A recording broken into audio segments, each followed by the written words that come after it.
Hello everyone, it's Nady, and today we'll be testing out the Urban Decay Stone Vibes palette and highlighter. As you beautiful people know, this is about the products and not the people behind them. Any tiff you may have with them, please cast it away because this is a channel of positive energy. Okay? Thank you. Oh, my blushing little biscottis, how are you doing today? I hope wherever you're at in the world, you are having a fantastic day so far. I'm just waking up seeing it's a beautiful day outside, so right after I film, I'm gonna head my ass out there and sunbathe. I know so many people absolutely adore fall, but I'm just getting so nervous for winter. Like, does anybody else have that? Even though it's getting cold out, I still have makeup to warm my soul. I said soul, not whole. Honestly, they could be shit, but the packaging itself has me very moist and very DTF with this. That is something that I would put on my makeup shelf just to display. Like, I don't care how the product is. Which kind of makes me wonder if the product is shit and they're trying to distract us with this. I don't know. Let's go ahead and quick look on the website because I don't know anything about this except that it looks pretty. All right, let's go to the Ulta website. It looks like this is $54. Damn. I guess that's not too terrible. You get 2, 4, 6, 8, 10, 12 shadows. See, but with Urban Decay, sometimes their shadows honestly suck ass, but then other shadows are amazing. So we'll see if this price is actually justified or not. I don't know how much this highlighter was. Let me see, $36. Oh my god, it was almost as much as the fucking palette. God damn, I need to stop ordering shit drunk. The website says, elevate your makeup and mood with Urban Decay's Stone Vibes eyeshadow palette, 8 buildable prismatic shimmers, and 4 high pigmented mattes, all infused with genuine tourmaline for good energy and ultimate staying power. Is that like a stone or something? Oh, it's a crystalline silica mineral. Okay. Well, the more you know, the more you hoe. Each of its ultra blendable gemstone inspired marbleized eyeshadows features a hybrid power cream vegan formula that gives you your maximum shimmer and glitter minus the fallout. Plus 4 mattes to create a full look. Well, that sounds intriguing. So it really does have stones in it. Honestly, the last time I had anything rock hard next to my face, it was not eyeshadow. They do suggest applying the marbleized shades with your fingers to build up more color, or you can use the eyeshadow brush to create a sheer wash of color. And last but not least, this is vegan and cruelty-free. Very nice. Let's just take a little peeky poo at the reviews. This has almost 5 out of 5 stars. That is fucking amazing. And out of the hundreds of people that have reviewed this, 100% of them would recommend it to a friend. So that's really good. Oh my gosh, it has 0 1-star reviews. Damn. All right, so let's start with the lowest star, which is 4. Blends out very nicely, but the looks are not vibrant. For an everyday look, this palette will work just fine. The 3 stars say that the packaging looks cheap and the colors were way too sparkly. The color payoff is lacking. The 5-star reviewers say they love this palette though, and it makes them feel luxurious. Even though you only get 4 matte shades, you can create so many looks with the shimmers that are included. Blends nicely. Obsessed. All right, so this does sound very intriguing. Let's take a very, very quick look at the highlighter. This is $36 and it has no reviews, but it is vegan and cruelty free. It basically says the same thing that the eyeshadow says, except to put the shit on your cheekbones. Very fancy packaging. I quite like it, but packaging doesn't really mean anything if the product is shit. So let's open this up and see how it looks.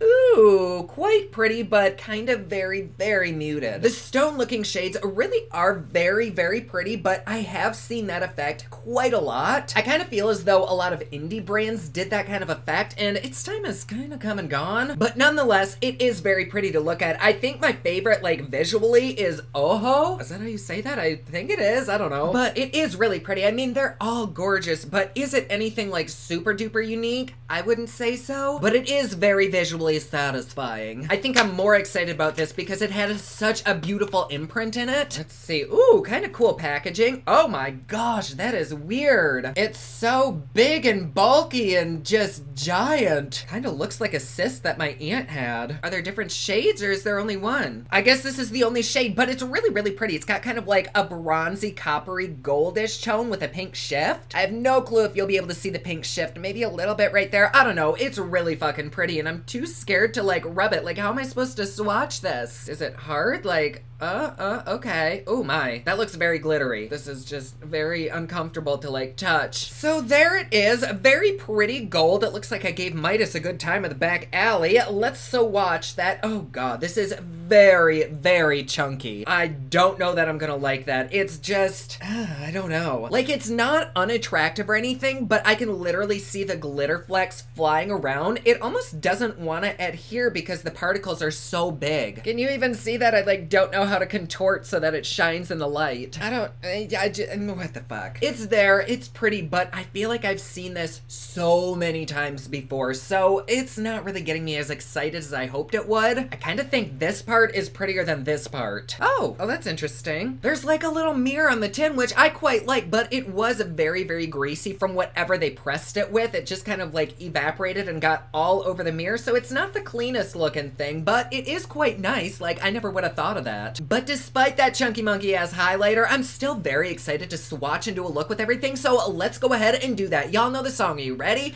Swatching time.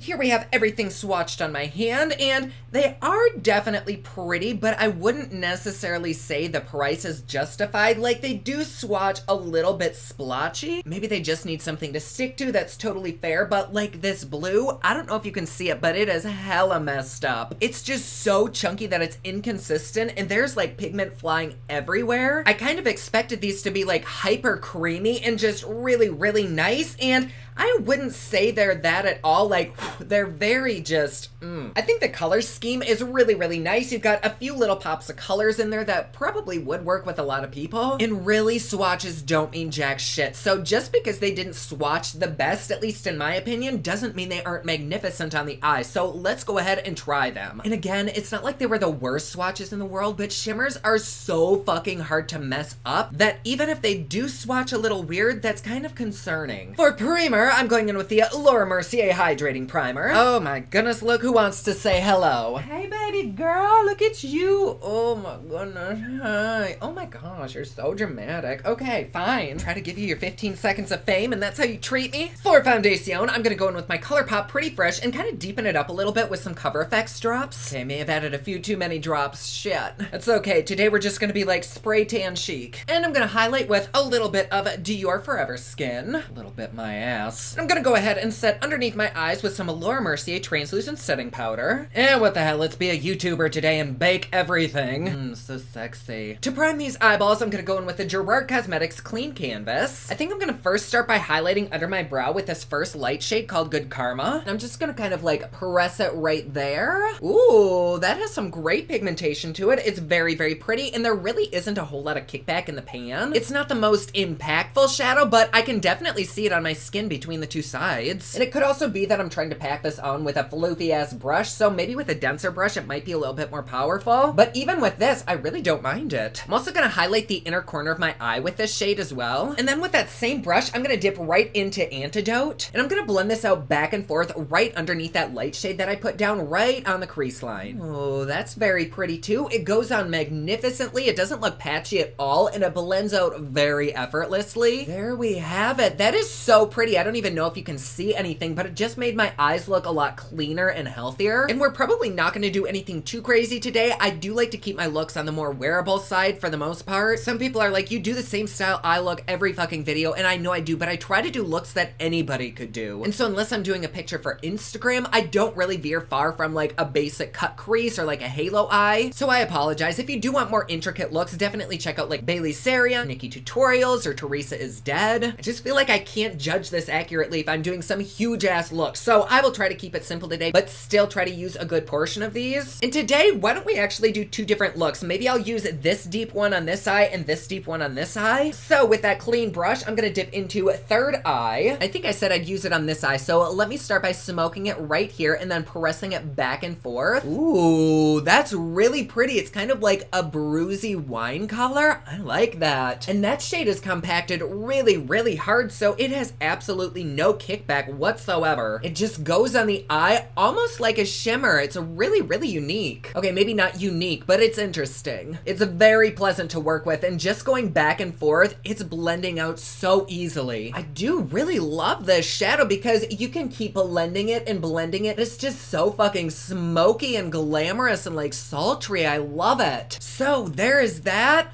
I love that color so much. I am infamously a purple whore, and I don't know that purple's enough to keep this whole palette, but I would buy the shit out of that as like a single. It is so nice. No clue how it looks on camera. Hopefully it looks all right, but like in person, it's beautiful. Let me go ahead and give this brush another good color switch and make sure there's no pigment on it. It's not like I don't have 50,000 brushes that I could use, but I just seem to like this one today. So now on the other side, let's go into this beautiful brown called Hex. And this one seems a similar formula, but Third Eye was almost like a satin. Is it a satin? I don't know, whatever. Blend it out perfect. So let's blend this bitch out. Ooh, once again, that goes on fantastically. See, this is what I'm saying. Sometimes their formulas are on par with like the good Pat McGrath and Natasha Denona palettes, like the really luxury ones. Not all the time, but these mattes are definitely on that level. I did kind of blend that a little bit too high, so I'm gonna take a little bit more Good Karma just to kind of erase that shit a little bit. There we go. I think they performed pretty equally. I just happen to like this side more because of the color, but they're both great. All right, I'm gonna go ahead and cut a bitch. I think for the brown eye, let's go in with some Jade. And they said the best application is with your fingers, so I'll just finger that shit. And I'm gonna start with it right here kind of towards the middle and then work my way in with the colors. Okay. It's going on there, but honestly, it's not like the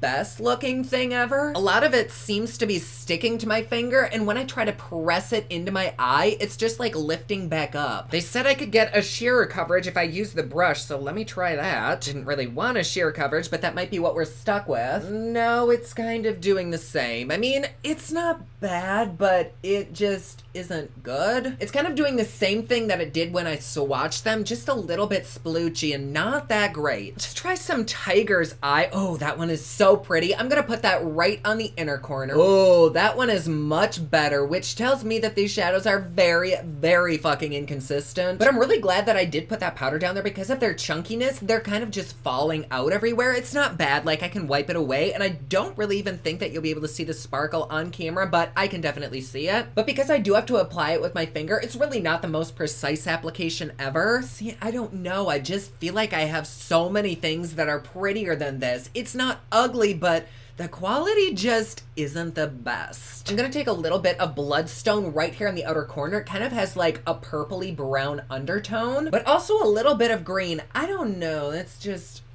I really don't love any of those. What do you think? Maybe it's just a bad combination? I don't know. I'm gonna tap a little bit more Jade over everything and maybe it'll smush together and create something pretty. Ooh, actually I do really like that. That combination is very, very pretty. What you're seeing could look like shit, but in person, it's a little bit attractive-ish. Which oddly enough is how people typically describe me. Okay, I'm just gonna leave that eye alone right now. It looks like I got beat up by like a swamp monster, like moss thrown at my eye. Let's try this eye instead. So I'm gonna go in with this beautiful blue right here. And right about halfway in, let's start placing it. Oh, that one's really, really pretty. Oh God, I just spit. Need to learn to swallow better. Okay, so the blue, it definitely wins so far. With this Opal Aura shade, I'm gonna start working it into my inner eye. Ooh, that's really pretty. It's not the most impactful shade ever, but it works. And then I'm gonna take a little bit of Raw Energy right here on the outer corner and kind of tap it over the blue to add a little purple to it. And that is doing nothing. Actually, it won't even come off my finger. That's kind of the issue that I'm having with all of these. I love a good creamy shadow, but they won't even apply in the way that they say you're supposed to apply it. It's almost like these are too sticky. And since Raw Energy didn't go on, let me take a little bit of Meditate, and I'm just gonna put it over everything because it has a really pretty, almost like a lilac undertone to it. And hopefully it'll help make that matte purple that I put on the crease kind of pop a little. And then for the lower lash on both sides, I'm gonna smoke out whatever shade I put in the crease. I just don't know what to think about this palette because like the mattes, they have me. They have sucked me in and I am here for them. But the star of the show, which is these shimmers,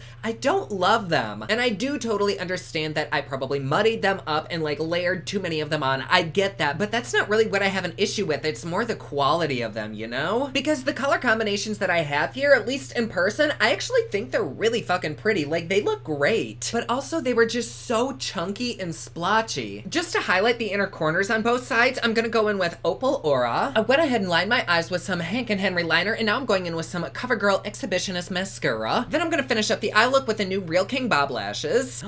Look who else is here. Oh my goodness, come here, puppy. Come here. Oh. Ron came over and looked like he wanted me to pick him up, and then he just walked away. For blush, I'm gonna go in with a little bit of a Hank & Henry. Now, time for this highlighter. I think I'm gonna dip into this extravagant highlighter with the softest brush I think I own. This is the Wayne Goss little thingy. I don't know what it's called. But she fancy. She feels like angel pubes, and I think that's probably the only brush that won't completely destroy this. God, but it's just so fucking chunky. Like, look at that. Focus, you bitch. There we go. Do you see all of that glitter that's on there? It's just like huge. But maybe it's beautiful on the skin, so let's go ahead and try right there. Oh god, this is ruining my look. I can already tell. Oh, it's like a pixie just shat on my face. Oh yeah, oh, I don't know. Can you even see all the glitter flecks? Where's my phone? See, I don't know, because there it does have a really nice sheen, but in person, all I see is like craft glitter on my face. And it's not like I'm totally against glittery highlighters, but this is just like so chunky that it doesn't really do much for me. Oh, really? Okay, just dipping it in with this soft brush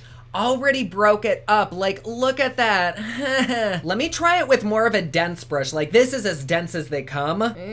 Shit. Started off so hopeful. Okay, so we have quite a bit there, and I only have so much so that you can really see it on the skin, and here we go, right there. Oh my god. Oh, the glitter is fucking everywhere. And what's weird is like, the more that you kind of press it in, it's not like my skin is getting shinier or more highlighted. The glitter's just going away, and it's kind of turning into nothing. Shit. I'm gonna wipe this brush off and show you what like a normal highlighter looks like with this. So here's the Lunar Boutete palette. Let's dip into Muse. I've got one little teeny tiny dip there, and let's try that right there. There we go, bitch. I'm sorry, but for $36, my face should glow like a fucking landing strip. Well, what a damn shame. All right. And here we are with both of our final looks. I actually really like them, but I don't know that I love them. All the fabulous glitter that fell down onto my eyes while doing the look wiped away so easily. And even though I used so many shimmers on each eye, I actually think that they turned out, like, now that I have lashes and liner on, I don't mind them. But were they the best shadows to work with? I wouldn't say so. I don't really think it's the quality that sells these. I think it's both the packaging and how they look in the pan. Maybe they'd work better with a wet brush, but for me, I really had to only use my fingers, and even with that, it didn't want to come off my fucking finger. And it is really hard to be precise with a cut crease when you're trying to like finger that shit onto your eyelid. But when I used a brush, there really wasn't any payoff, which they did say in the description, so I wasn't shocked. So yeah, I'm just really kind of in between with this palette. The mattes are great, the shimmers are decent. Is it worth the price? I don't think so. Honestly, I would probably wait till this goes on sale and then snatch it up if you're curious about it. This, I really did not care at all for this. I think the best part was this little bit right here, and it is so fragile that the moment you dip your brush into it, it's gonna be fucking destroyed. And unless you want like a smear mark on your face of straight up glitter that doesn't even last very long, like it blows all around, you probably won't like this. Cool to look at, but that's about it. And $36, I'm really disappointed in that price. And just the formula, they could have had a very finely milled pigment that would have kept its shape when you slide your brush on it, that didn't include big flecks of glitter that would fly off your face. I just kind of feel like this is a flop. I love the stone imprint, but this would literally make a better skipping stone than a highlighter. So yeah, this gets me totally soft, and this maybe gives me a semi at best. And that's after I've had tequila. But also, you may love the shit out of this palette. It seems like a lot of people did, so if you're curious about it, try it out. But like I said before, I recommend getting it maybe if it's on sale. But there you go. Thank you so much for being here. I love having you. And while I still have you, I did start a second channel called Poplux Live where I'm doing all of my live streams from now on. I will link it to you down below. Please grab yourself a cocktail or a beer or some water and join us over there too. And if you'd like to support me and my channel a little bit more, please check out my Patreon. It's patreon.com/poplux, and there you get videos a day early. You get Patreon only content. It's very inexpensive and fancy, just like me. And like always, please be sure to subscribe, hit that notification bell down below so that you're notified anytime I upload a new video. Don't forget my newest collection of highlighters, including Black Ice, which does change from black to white, is available at thepoplux.com. Also, my latest album, Kiss of Fame, is available everywhere online that music is sold. Thank you so much to everyone who's supporting them. Comment down below, let me know what you thought of this video. Don't forget to like and subscribe. You can follow me on Snapchat, Instagram, and Twitter at officialnady, and you can follow me online at thepoplux.com. Thank you so much for watching. I love you all, and I will see you again soon. Bye!